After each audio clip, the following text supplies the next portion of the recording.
इस किताब को ध्यान से देखिए और फिल्म स्टार नाना पाटेकर के उस डायलॉग को याद करिए कि एक मच्छर, बस एक मच्छर आदमी को क्या से क्या बना देता है। ठीक उसी तरह इस किताब ने कथित तौर पर इसके भीतर लिखी बातों ने लोकतंत्र के अम्मा वाली सरकार को एक लोकतांत्रिक सरकार को तानाशाह बना दिया है। जी हाँ, पिछले दिनों कारवां ने इस पुस्तक के भीतर लिखी एक स्टोरी को बाहर कर दिया था। तहलका मच गया। उस कहानी में बताया गया था कि कैसे चीन के 4 टैंक और ढेर सारे सैनिक भारतीय सीमा पर यानी भारत की छाती पर चढ़े आ रहे थे। सेना प्रमुख बार बार सरकार के जिम्मेदार लोगों से फोन करते रहे, पूछते रहे कि क्या करना है बताइए, और घंटों बाद कथित तौर पर भारत के प्रधानमंत्री ने सारा जिम्मा सेना प्रमुख के कंधों पर ठेल दिया और कह दिया कि जो उचित समझो करो, यानी हमारी कोई जवाबदेही, कोई जिम्मेदारी नहीं। यानी भगोड़ेपन की हद हो गई। और ये खुलासा वर्तमान सत्ता के लिए इतना डेंजर है कि सारी पोल पट्टी खुलने लगी है। साल 2000 में चीन के साथ लद्दाख में क्या हुआ था ये तो आपने देखा ही है। वहीं एक और मोर्चे पर चीन कुछ ऐसी कार्रवाई कर रहा था कि भारत के सेना प्रमुख, विदेश सचिव और रॉ के चीफ को गुप्त तरीके से भूटान में जाना पड़ा और किसी तरह मामले को संभाला गया। लेकिन समझने वाली बात यह है कि देश की जनता को कभी ये बात बताई नहीं गई। और तो और यहाँ भी 56 इंच के एक्सरे रिपोर्ट सामने आ रही है। एक बार फिर से राहुल गांधी को सदन के भीतर बोलने नहीं दिया गया और अब तो दिल्ली में दनादन FIR भी शुरू हो गई। उधर जिस प्रकाशन के पास इस किताब को छापने का राइट है उसने भी अपनी तरफ से कुछ बातें कहा है, सफाई दिया है, लेकिन उनकी बातों को भी भाजपाई लोग तोड़ मरोड़ रहे हैं। तथा इसी बीच दायर की एक स्टोरी ने एक और बड़ा तहलका वाली खबर दे दिया है। जी हाँ, इस किताब में चीन को लेकर 56 इंच का एक और एक्सरे रिपोर्ट है, उसे भी देखेंगे। देखकर आपको भी वही कहना पड़ेगा कि ये दुख कम काहे नहीं होता है भाई। उधर सुप्रीम कोर्ट ने बंगाल SIR के मामले में कुछ महत्वपूर्ण आदेश दिए जिन्हें मुख्यमंत्री ममता बनर्जी की छोटी सी जीत कही जा रही है। इसी के साथ सुप्रीम कोर्ट ने CM ममता के खिलाफ अदालत पहुंचे लोगों को 440 वोल्ट का झटका भी दे दिया। इन दोनों ही मामलों पर एकदम तगड़ी वाली चर्चा करेंगे। वीडियो को आखिर तक देखिएगा। पहली बार है तो चैनल को सब्सक्राइब करके घंटी बजा दीजिए टन से। हर एक वीडियो को लाइक और शेयर करना आपकी जिम्मेदारी है। इसके अलावा आपको पता है कि हम किसी धन्ना सेठ या राजनीतिक दल के दम पर नहीं चलते, तभी खुलकर आपके मुद्दों पर बात हो पाती है। हमारा काम पसंद आता हो तो इस QR कोड या फिर मोबाइल नंबर का प्रयोग करते हुए जो भी हो सके आर्थिक सहयोग भेजने का प्रयास जरूर करें। बहुत बहुत धन्यवाद। सबसे पहले दायर पर ये जो एनालिसिस छपा है इसको मोटा मोटी समझ लीजिए। यहाँ बताया गया है कि सेना प्रमुख की आत्मकथा में एक और बड़ा खुलासा है और वो ये है कि साल 2020 में जब लद्दाख में चीन के साथ भारत का तनाव बढ़ रहा था, उसी समय चीन ने भूटान के रास्ते भी भारत पर दबाव बनाने का दूसरा दांव चला था। यानी चीन सिर्फ लद्दाख में नहीं बल्कि डोकलाम भूटान इलाके से भी भारत को घेरने की कोशिश कर रहा था। अब पहले AI तस्वीरों के माध्यम से ये समझने का प्रयास करिए कि डोकलाम और जमफेरी रिज भारत के लिए बहुत ज्यादा अहम क्यों है। तो ये जो डोकलाम का इलाका है ये भूटान, चीन और भारत की सीमा के पास है। इसमें जो जमफेरी रिज है ये इस जगह सिलीगुड़ी कॉरिडोर पर नजर रखती है। सिलीगुड़ी कॉरिडोर भारत के उत्तर पूर्व को देश के बाकी हिस्सों से जोड़ने वाली सिर्फ 20 किलोमीटर चौड़ी पट्टी है। यानी इस एरिया की चौड़ाई मात्र 20 किलोमीटर है और यदि चीन यहाँ मजबूत हो जाता है, अगर उसने यहाँ पर कब्जा कर लिया तो वो भारत के उत्तर पूर्व को अन्य भारत से पूरी तरह से कट ऑफ करने की स्थिति में आ सकता है।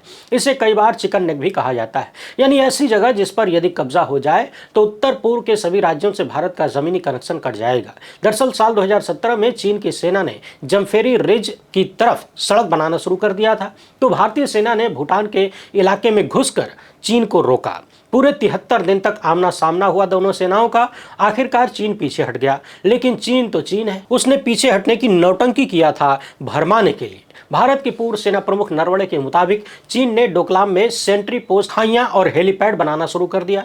2017 के बाद नई नई सड़कें भी बनाना शुरू कर दिया। लेकिन समस्या ये थी कि भारतीय सेना इन इलाकों पर नजर ही नहीं रख सकती थी, यानी भारत की सेना वहां पर देख नहीं सकती थी कि क्या हो रहा है।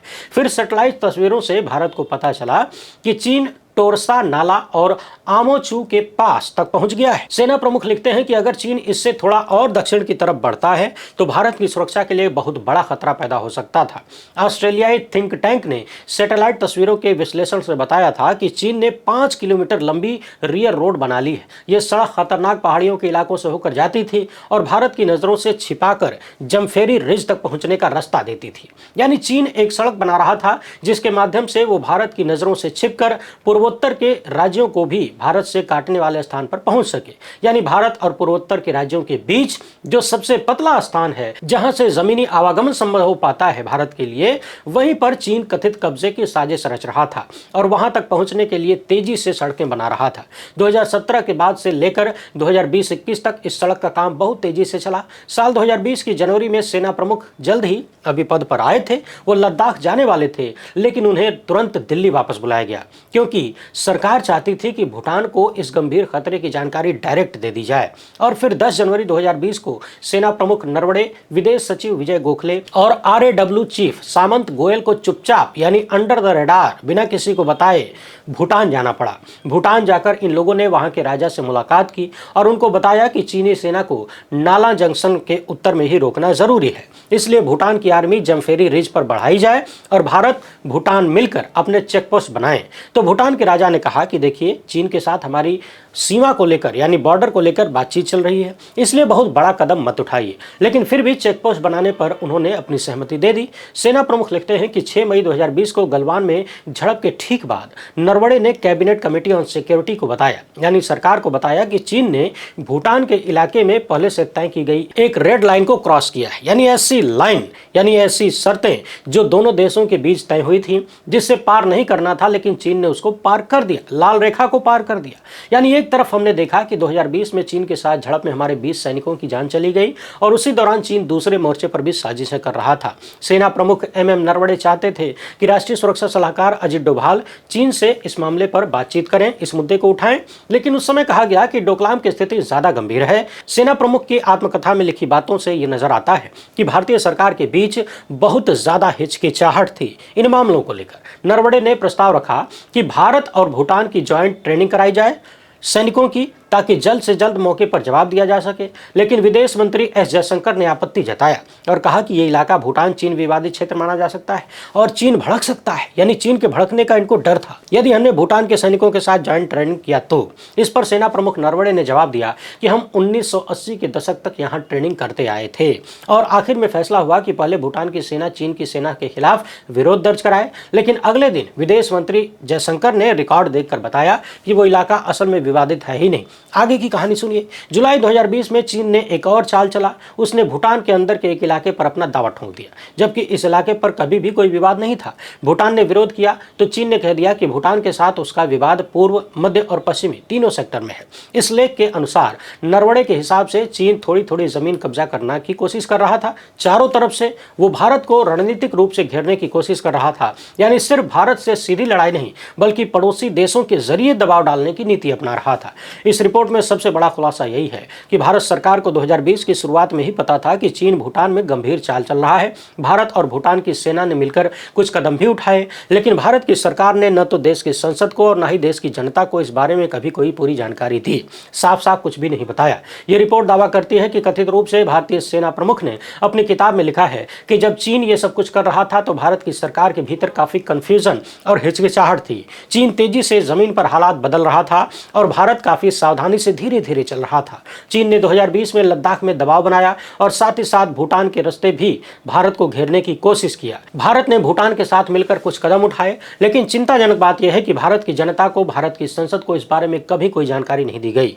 तो कुल मिलाकर साल 2020 में चीन की नजर सिर्फ लद्दाख में नहीं बल्कि अन्य एरिया में भी भारत को गंभीर चोट पहुंचाने की थी। इस दौरान सरकार हिचकिचाहट में थी और हिचकिचाहट इतनी थी कि देश की जनता को कभी बताया नहीं गया और देश की संसद को भी नहीं बताया गया कि क्या कुछ हुआ है, सीमा पर क्या क्या चल रहा है। अब जरा इस खबर को देखिए। सेना प्रमुख नरवणे की किताब की PDF लीक को लेकर दिल्ली पुलिस ने जांच शुरू कर दिया है और FIR दर्ज करते हुए पता लगाया जा रहा है कि ये PDF लोगों के पास कहां से आ गई, कैसे सोशल मीडिया और व्हाट्सएप पर फैल रही है। किताब का ये जो PDF है, इसे देखकर लगता है कि प्रिंट के लिए पूरी तरह से तैयार है। अब आपको तो याद ही है, पिछले लगभग 2 साल से रक्षा मंत्रालय ने इस किताब को छापने से रोक दिया। समीक्षा हो रही है और समीक्षा पूरी नहीं हो पा रही है।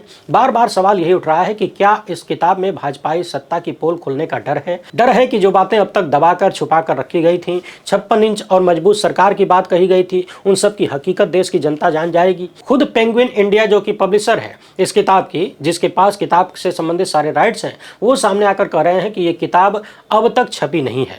पेंगुइन रैंडम हाउस इंडिया ने बताया है कि ये किताब अभी तक पब्लिश नहीं हुई है, न तो प्रिंट में न डिजिटल में, और किसी को उपलब्ध नहीं कराई गई है। और यदि ये किसी भी रूप में किसी व्यक्ति को हासिल होती है तो ये गैर कानूनी है और कॉपीराइट अधिकारों का उल्लंघन है। यदि कोई भी इस पुस्तक को बिना परमिशन फैलाता है तो उसके खिलाफ कानूनी कार्रवाई की जाएगी। हालांकि यहाँ एक बात और समझने वाली है, प्रकाशक ने यह कहा है कि किताब पब्लिश नहीं हुई है, मगर जो PDF और जो कंटेंट वायरल हो रहा है उस पर कोई आपत्ति दर्ज नहीं कराई है। यानी उसने ये नहीं कहा कि ये सब गलत है, फर्जी है, यानी उसने ये भी नहीं कहा कि कंटेंट गलत है। उनकी आपत्ति सिर्फ इतनी है कि जो माल बेचने का अधिकार हमारा था वो लीक कैसे हो गया, लोग कैसे फैला रहे हैं। अब आप समझिए कि 56 इंच की सरकार इतनी हिली हुई क्यों है, क्यों FIR हो रही है, क्यों पुलिस को झोंक दिया गया है जांच करने के लिए, और क्यों इस मामले पर बात करने वालों को चुप कराने की तमाम तरीके की कोशिशें हो रही हैं, क्यों राहुल गांधी को संसद में इस मामले पर बोलने नहीं दिया गया, और क्यों पिछले 2 साल से इस किताब को छपने नहीं दिया गया, क्यों दिल्ली पुलिस स्वतः संज्ञान लेकर FIR दर्ज करती है। सोचिए, जिस राष्ट्रवाद और राष्ट्रीय सुरक्षा के मुद्दे पर गुजराती जोड़ी और भाजपा बार बार अपनी पीठ थपथपाते थे, उसी राष्ट्रीय सुरक्षा के मुद्दे पर कैसे कैसे पोल खुल रही है, सीमा पर क्या क्या हो जा रहा है और देश की जनता, देश की संसद को बताया नहीं जाता। लद्दाख में भारतीय जमीन पर कब्जे की बात पिछले कितने सालों से हो रही है। कार्यकर्ता सोनम वांगचुक मौके पर जाकर दिखाना चाहते थे मगर उन्हें रोक दिया गया और अब उन्हें जेल में डाल दिया गया है। नेता प्रतिपक्ष इस मामले पर सेना प्रमुख की किताब पर बात करना चाहते हैं तो उन्हें रोक दिया जाता है। लेजर आंखों वाले तो खुलेआम कह चुके हैं कि चीन बड़ी इकोनॉमी है, हम छोटी इकोनॉमी है, उनसे पंगा कैसे ले सकते हैं। भारत के प्रधानमंत्री ने तो सरेआम चीन को क्लीन चिट दे दिया कि न कोई घुसा है न कोई घुसा हुआ है। याद करिए, जब हमारे 20 जवानों को चीन ने शहीद कर दिया, उसी दौरान चीन पूर्वोत्तर के राज्यों पर भी नजर दौड़ा रहा था, दूसरा मोर्चा भी खोल रहा था, तमाम तरीके की साजिशें कर रहा था, मगर भारत की सरकार ने देश की जनता को नहीं बताया। बस इंतजार करिए और देखते जाइए कि आने वाले दिनों में और कौन कौन से खुलासे होते हैं। विश्व गुरु टाइप लोगों ने कौन कौन सी किताबें और कौन कौन सी बातें छिपाकर दबा कर रखा है। अब आते हैं SIR के मामले पर। यूपी और पश्चिम बंगाल का SIR कुछ ज़्यादा ही विवादित रहा है। पिछले दिनों खुद बंगाल के मुख्यमंत्री को सुप्रीम कोर्ट जाना पड़ा, उन्होंने अपनी बात रखा। अब उनके इस कदम के खिलाफ अखिल भारत हिंदू महासभा सुप्रीम कोर्ट पहुंच गया आपत्ति जताने कि ममता बनर्जी व्यक्तिगत रूप से कैसे आ गई सुप्रीम कोर्ट। इस पर chief justice Suryakant, justice Bagchi और जस्टिस अंजारिया की बेंच ने आपत्तियों को खारिज कर दिया और कहा कि ये कोई नई बात नहीं है। मुख्यमंत्री का सुप्रीम कोर्ट में आना संविधान और उसकी संस्थाओं में विश्वास और आस्था को दर्शाता है। इस मुद्दे पर राजनीति मत करिए। यानी ममता बनर्जी के सुप्रीम कोर्ट जाने से एक महकमा बुरी तरह से हिला हुआ है, क्योंकि माहौल बदल गया और सुप्रीम कोर्ट से भी उन्हें राहत नहीं मिली। इसी बीच सुप्रीम कोर्ट ने कुछ महत्वपूर्ण निर्देश भी जारी कर दिए पश्चिम बंगाल के लिए। जो समस्या ममता बनर्जी ने सुप्रीम कोर्ट के भीतर उठाया था, उसे लेकर अदालत ने कहा कि राज्य सरकार ये सुनिश्चित करे कि 8505 ग्रुप B अधिकारी जिनकी लिस्ट दी गई है वो कल शाम 5 बजे तक अपने अपने डिस्ट्रिक्ट और ERO के पास रिपोर्ट करें। इनमें से कुछ को चुना जाएगा जो कि एक दिन की ट्रेनिंग लेकर ERO और माइक्रो ऑब्जर्वर्स की मदद करेंगे। दरअसल पिछले दिनों ममता बनर्जी ने सवाल उठाया था कि माइक्रो ऑब्जर्वर्स ही अंतिम अथॉरिटी की तरह बना दिए गए हैं। अब चुनाव आयोग ने इस मामले में कहा है कि माइक्रो ऑब्जर्वर और नए लगाए गए सरकारी अफसर सिर्फ ERO की मदद करेंगे, अंतिम फैसला लेने का अधिकार ERO का होगा। यानी अब तक ERO को कथित रूप से क्लर्क की तरह बना दिया गया था। अब बात साफ हुई है कि अंतिम फैसला ERO करेंगे, ऊपर के अधिकारी नहीं। दस्तावेजों की जांच के लिए भी समय बढ़ाने का निर्देश दिया गया है। कुल मिलाकर सुप्रीम कोर्ट के इन निर्देशों को कहीं न कहीं ममता बनर्जी की एक छोटी सी जीत के रूप में देखा जा रहा है। उधर हाल ही में चुनाव आयोग ने सुप्रीम कोर्ट में कहा था कि SIR के दौरान अधिकारियों को धमकियां मिल रही हैं, हिंसा जैसी खबरें हैं, लेकिन राज्य की पुलिस एक्शन नहीं ले रही। इस पर सुप्रीम कोर्ट ने कहा कि पश्चिम बंगाल पुलिस के महानिदेशक सुप्रीम कोर्ट में व्यक्तिगत हलफनामा दाखिल करें, क्योंकि SIR के संचालन में किसी भी प्रकार की बाधा नहीं होनी चाहिए। हर सवाल का जवाब देने के लिए हम यहाँ हैं। किसी भी तरह की समस्या होती है, सवाल होते हैं तो हम उसके लिए हैं, हम सब कुछ साफ करेंगे। वैसे आप इस मामले पर क्या सोचते हैं, अपनी राय कमेंट बॉक्स में जरूर लिखें। पहली बार है तो चैनल को सब्सक्राइब कर लीजिए। हमसे जुड़ने के लिए बहुत बहुत धन्यवाद।